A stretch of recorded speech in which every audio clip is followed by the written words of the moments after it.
Have you ever heard the expression that there's nothing new under the sun? It's actually a biblical expression, and it's kind of the whole point to the book Ecclesiastes, which, by the way, is a very short book. It's pretty easy to read. But Ecclesiastes was written by King Solomon, who was an extremely rich king, successful king, very wise king.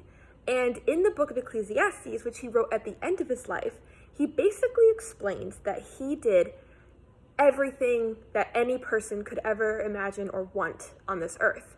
For instance, he had 700 wives, 300 concubines. I think those are the right numbers. But ultimately, he did not hold back. He did everything he wanted, which is not to say that should be what it's done.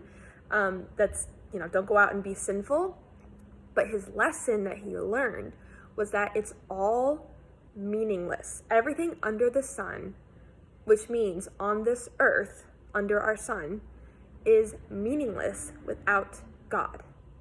And I personally can testify to this because even though I've believed in God all my life, in my 20s, I pretty much lived the way I wanted, lived godlessly. I was in New York City, just doing my thing, doing whatever I wanted, having fun, whatever. But, for me, pretty quickly got to the place where I was searching for meaning constantly. And every time I thought I found it, I did not. It faded. It would go away so quick. And it wasn't until recently, a couple months ago, when I got renewed in my faith, and I realized basically the conclusion to Ecclesiastes, which is that there's nothing new under the sun. Everything's meaningless without God.